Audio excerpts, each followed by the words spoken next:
বকখালি বাস স্ট্যান্ডে আমরা চলে এসেছি।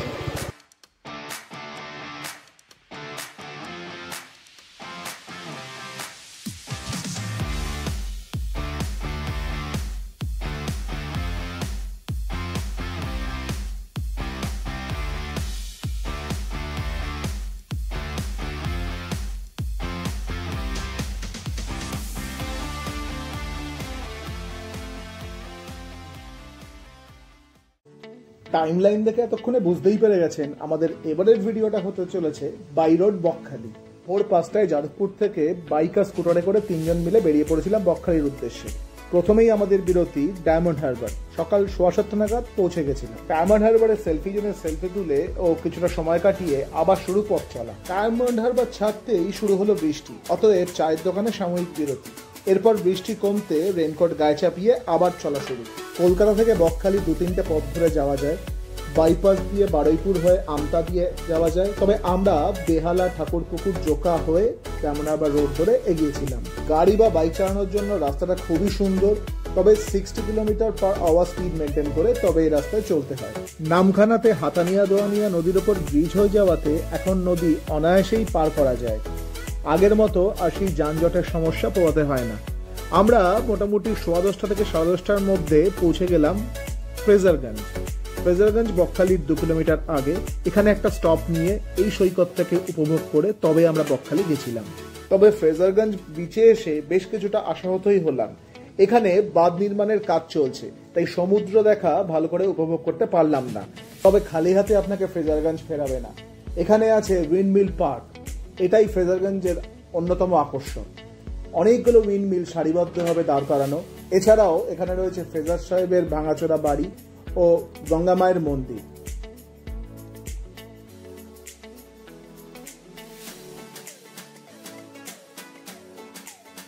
ফ্রেজারগঞ্জেও আর এক কাপ চায়ে গলা ভিজিয়ে অতি অবশ্যম্ভাবী সেলফি তুলে এবং সমুদ্রের সামনে আমার সফর সঙ্গী আমার বাইকটির ছবি তুলে এগোতে শুরু করলাম বকখালির দিকে।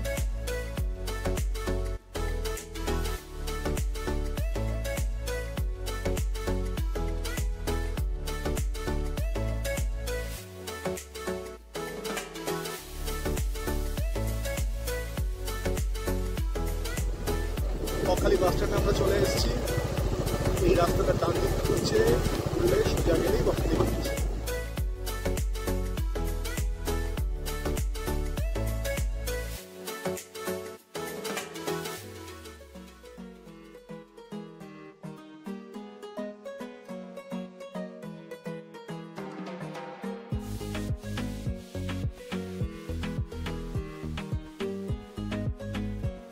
বাইকটা দাঁড় করালাম বকখালি টুরিস্ট লজের সামনে ঠিকই, তবে আমাদের সারাদিন ধরে সমুদ্র দেখার ইচ্ছা, আর এটা একমাত্র সম্ভব সি ভিউ হোটেলে থাকলেই।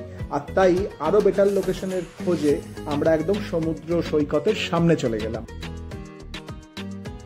ঘর থেকে বা ব্যালকনিতে বসে দিগন্ত বিস্তৃত জলরাশি দেখতে পাওয়া, এটা বকখালিতে সত্যিই চাপের। গুটি কয়েক হোটেল মাত্র আছে যেখান থেকে সমুদ্র দর্শন করা যায়। তবে এর বিস্তারিত জানতে গেলে ভিডিওটা স্কিপ না করে শেষ অবধি দেখতে হবে। অবশ্যই সব তথ্য শেষে দেব।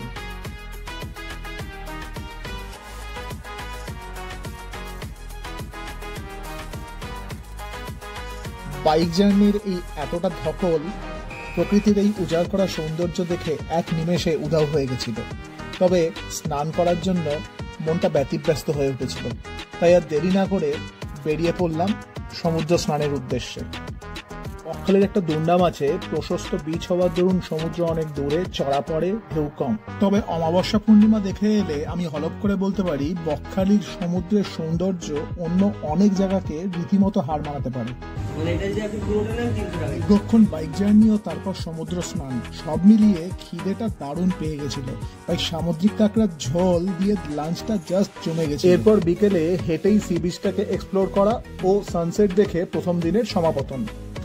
পরদিন সকালে আমরা বাইক নিয়ে বেরিয়ে পড়লাম লোকাল সাইট সিইং করতে। লোকাল সাইট সিইং বলতে এখানে বেশ কয়েকটি স্পট আছে, তার মধ্যে অন্যতম হলো ফ্রেজারগঞ্জ, ফেজার সাহেবের বাংলো, গঙ্গা মন্দির, যেগুলো আমরা আগের দিনই দেখেছি। এছাড়া হেনরি আইল্যান্ড যাওয়ার পথটা সংস্করণের জন্য বন্ধ ছিল, তাই যাওয়া হয়নি। আমরা এগোলাম ফিশিং হারবারের দিকে। কখনো সমুদ্রের পাড় ধরে, জঙ্গলের মধ্যে দিয়ে, আঁকা বাঁকা পথ ধরে আমরা এগিয়ে চললাম ফ্রেজারগঞ্জ ফিশিং হারবার। গন্তব্য যেমনই হোক না কেন, আমাদের এই চলার পথটা কিন্তু আমার কাছে অনবদ্য লাগছিল।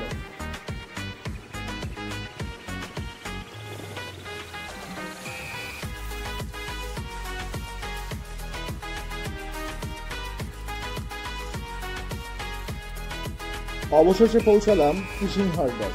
এখান থেকে আপনি লঞ্চ ভাড়া করে কাছের জম্মুদ্বীপ ঘুরে আসতে পারবেন। এখানে এসে এডওয়ার্ড ক্রিক নামে চিহ্নিত এই খাড়ির দ্বীপে দেখলাম পরপর সারিবদ্ধভাবে ট্রলারগুলো রাখা রয়েছে। এই খাড়ি থেকেই ট্রলারগুলো যখন 3 দিন, 5 দিন, 7 দিন বা তারও বেশি দিনের জন্য সমুদ্রে ভেসে বেড়াবার উদ্দেশ্যে যায়, তার আগে এই ট্রলার বোঝাই করে পর্যাপ্ত বরফ নিয়ে যাওয়া হয়, যাতে মাছ ধরে ফিরে আসতে আসতে সেগুলোতে পচন না ধরে, সেগুলো যাতে ঠিক থাকে। এই বরফ এই হারবারের এখানেই বানানো হয়ে থাকে, এখানেই ফ্যাক্টরি আছে। এখানে এসে আপনি লঞ্চ ভাড়া করে আশপাশটা ঘুরে তো দেখতে পারবেনই, জম্মুদ্বীপ যেতে পারবেন, তবে হারবারটা পায়ে হেঁটে ঘুরে দেখতেও মন্দ লাগবে না। ট্রলারে করে মাছ ধরে এনে সেই মাছ মার্কেটে যাওয়ার আগে এখানে ট্যুরিস্টদের বিক্রিও করা হয়ে থাকে। খাড়ির জলে ঢেউ গোনা, ট্রলারের আনাগোনা, জেলেদের জালবোনা, এছাড়াও দৈনন্দিন জীবনের অনেক ধরনের চিত্র আপনি এখানে এসে পাবেন। ম্যাংগ্রোভের জঙ্গল, সুন্দরীর শ্বাসমূল, এমনকি একটি হেলিপ্যাডেরও দর্শন আপনি এখানে এসে পাবেন। স্বল্প মূল্য, অর্থাৎ জনপ্রতি 5 টাকার একটা টিকিট কেটে এখানে একবার ঢুকলে অনেকটা সময় আপনার অনায়াসে কেটে যাবে। ফিশিং হারবারকে বিদায় জানিয়ে এগিয়ে চললাম আমাদের পরের গন্তব্য কার্গিল দ্বীপ। আর এই যাত্রাপথটায় আমাদের সঙ্গ দিল সুন্দরীর জঙ্গল। কার্গিল দ্বীপটা এতটাই ভাল লাগলো, যার জন্য ঠিক করলাম আলাদা করে একটা ভিডিওই করব।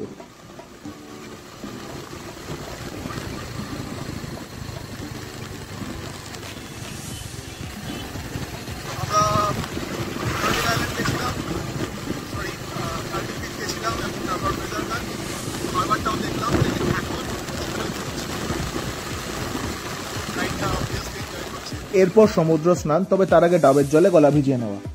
সন্ধ্যের বকখালি এক অন্য রূপ, আর তাকে চাক্ষুষ করতে বীজ ধরে হাঁটতে শুরু করলাম। দেখে সমৃদ্ধ হলাম যে প্রকৃতি তার নিজের রঙে রাঙিয়ে এক অদ্ভুত আলো আঁধারির ক্যানভাস তৈরি করেছে। সন্ধ্যের বকখালি বীজকে আলোকিত করে রাখে ভ্রাম্যমান দোকানগুলো। এখানে মূলত মাছ ভাজার দোকান থেকে পাপড়ি চাট এবং বাচ্চাদের খেলনার দোকান সহ আরো অনেক কিছু পেয়ে যাবেন। তবে আরেকটা জিনিস নজর এড়াবে না, তা হলো অসংখ্য চেয়ার বিছে পাতা রয়েছে। কিছু মূল্যের বিনিময়ে কোয়ালিটি টাইম আপনি এখানে কাটাতে পারেন। তবে খালি মুখে সমুদ্র সাক্ষাৎ ঠিক মন ভরছিল না, তাই চলে এলাম সোজা মাছের দোকানে। দেখে মন ভরে গেল। এখানে গলদা চিংড়ি থেকে ভেটকি, টুনা, সার্ডিন, পমফ্রেট, এমনকি অক্টোপাস, স্কুইড, কাঁকড়া সব কিছু পাবেন। যেটা খুশি পছন্দ আপনি বেছে দিলে 10-15 মিনিটের মধ্যেই ভেজে আপনাকে পরিবেশন করে দেবেন এনারা। পিচে বসে মাছ ভাজা খেতে খেতে 3 দিনের আড্ডাটা জমে গেছিল। তবে ডিনারেরও টাইম হয়ে এসছে। ডিনারে মাটন রান্না করতে দিয়েছিলাম স্থানীয় বাজারের একটা দোকানে। কিলোতে 200 টাকা করে নেয় এনারা। এরপর হোটেলে প্রত্যাবর্তন। পরের দিন সকালে ঘুমটা ভাঙলো একটা অদ্ভুত যান্ত্রিক আওয়াজে। সঙ্গে সঙ্গে রুমের জানলা দিয়ে দেখলাম সমুদ্রের মধ্যে দিয়ে হোভারক্রাফট যাচ্ছে। জুম করে ভালো করে দেখার চেষ্টা করলাম, তবে তাতে মন ভরল না এবং ঠিক করলাম সামনে গিয়ে দেখব। যথা ইচ্ছা তথা কাজ, এগিয়ে চললাম হোভারক্রাফটের দিকে। তবে এটার খুব বেশি কাছাকাছি যাওয়া যায় না, নিষেধাজ্ঞা আছে। ইন্ডিয়ান কোস্টাল গার্ডের এই হোভারক্রাফট মূলত ইউজ হয় rescue operation.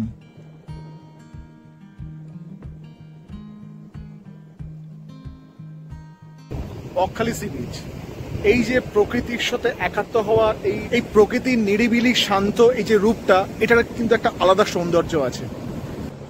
Bakkhali C বিচটা no doubt খুব সুন্দর, তবে সি ফেসিং হোটেল যদি আপনি খুঁজতে যান, এখানে খুব বেশি কিছু অপশন নেই। 2টো হোটেল আছে, এই ঠিক আমার পেছনে। এটা হলো হোটেল এই বৈপায়া। হোটেলেই আমরা উঠেছিলাম, আর ঠিক এর পাশেই রয়েছে বিচ বাংলো। এখান থেকেও আপনি সি ভিউ দেখতে পাবেন।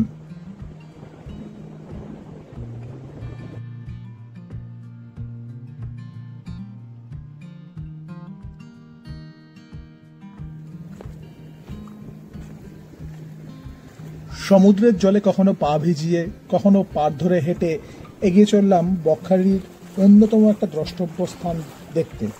তবে পর্যটকরা অনেকেই বকখালি এসে এই জায়গাটা মিস করে যান। স্থানীয় লোকেদের থেকে জানা যায় এই জায়গাটার কথা। আর আড়ম্বরে যাওয়ার দরকার নেই, আমি চলেছি বকখালির বনবিবির মন্দিরে। ঝাউবনের মধ্যেই মন্দিরটা, যাওয়ার পথটাই অসাধারণ লাগে।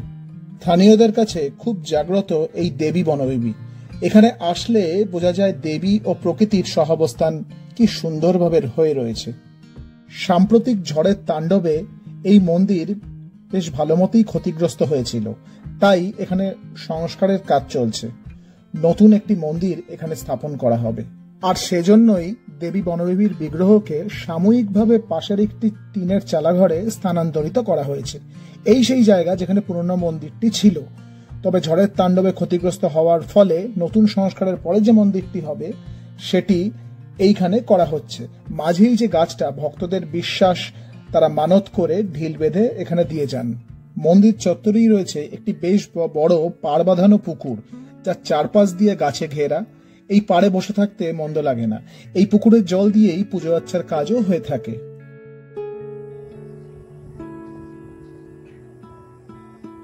মন্দির যাওয়া আসার এই যাত্রাপথে আপনাকে সঙ্গ দেবে অজস্র পাখির কলতান। আপনার ভাগ্য প্রসন্ন হলে দুষ্প্রাপ্য কিছু পাখির দর্শন করেও ফেলতে পারেন।